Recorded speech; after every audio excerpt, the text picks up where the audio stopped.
What if diseases were messages from your body? Not accidents, not punishments, not random biological failures, but deliberate signals sent from the deepest layers of your physiology to the deepest layers of your awareness. What if illness wasn't something happening to you, but something happening for you? Imagine your body not as a machine, but as a living memory of everything you've ever felt, everything you've ever endured, everything you've ever silenced. It has been with you since your very first breath. A loyal guardian, a quiet observer, a patient communicator. It never learned to speak in words, so it speaks in the only language it has ever known. Sensations, tension, fatigue, pressure, pain, and when all earlier signals are ignored, disease. Most people believe illness arrives suddenly. A diagnosis appears, a symptom explodes, a pain becomes too loud to deny. But storms do not appear in seconds. They gather slowly, layers of moisture, heat, pressure, until the sky has no choice but to break. Your body works the same way. It whispers first. It nudges gently. It repeats the message quietly. Only when all subtle attempts have been dismissed does it raise its voice. A headache isn't just a headache. It's your body saying, "I'm overloaded. Stop. Rethink." A skin flare-up is not cosmetic. It's the body releasing emotions you haven't allowed yourself to express. A stomach cramp isn't weakness. It's your inner world struggling to digest what your mind refused to process. And chronic fatigue is the body asking with heartbreaking honesty, "How much longer must I carry this weight alone?" These patterns are not imagination. They are biology and biography woven together. Every emotion leaves a hormonal trace. Every suppressed truth alters your breath, your posture, your metabolism. Your nervous system faithfully records what your conscious mind tries to forget. Modern science calls this chronic inflammation, dysregulation, imbalance, overload. Ancient traditions call it stagnation, disharmony, blocked energy, loss of alignment. Different words, same truth. The body never speaks without purpose. Think of all the moments your body responded even when your mind refused to. When you forced yourself to be strong, your jaw tightened. When you swallowed resentment, your stomach burned. When you carried guilt that wasn't yours, your shoulders locked.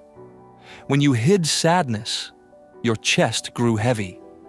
When you lived in fear, your breath tightened and your heart raced. The body always responds first. The mind catches up later. Disease is not betrayal.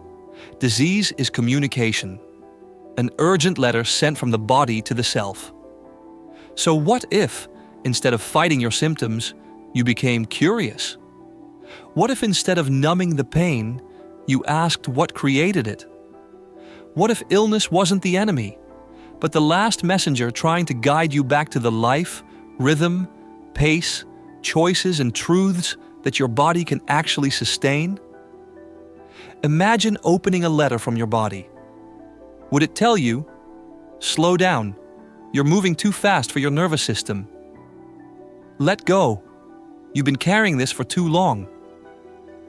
Feel what you've been avoiding, it's ready to be released. Stop pretending, your inner world needs honesty.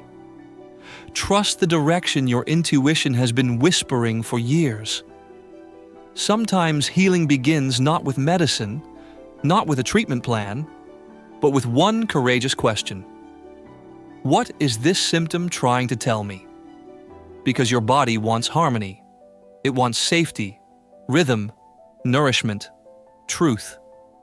It wants you to live in alignment, not in constant survival mode. Your symptoms are not separate events. They are chapters of the same story. A story your body has been trying to tell you long before anything became chronic. A migraine is not just a migraine. A skin rash is not just a rash. A digestive flare is not just bad luck. A chronic condition is not a random curse. Every symptom is a message. Every disease is a dialogue waiting to be completed. Think of the times your body signaled you gently. The tightness in your throat when you couldn't speak your truth. The pressure in your chest when you lived against your heart. The heaviness in your legs when life pulled you in the wrong direction. The stiffness in your back when responsibilities became unbearable. We are taught to silence these signs, to push through, to distract, to medicate, to disconnect. But the body doesn't give up. It keeps speaking in the only way it knows, until you listen. So what if diseases were messages? Maybe the message has been waiting for years. Maybe the symptom is only the envelope, and the real letter is the lesson inside. Maybe nothing in your body is random. Maybe everything is communication. Maybe your healing begins the moment you stop asking, "How do I get rid of this?" and start asking, "What is this trying to teach me?" And maybe, for the first time, your body will feel heard.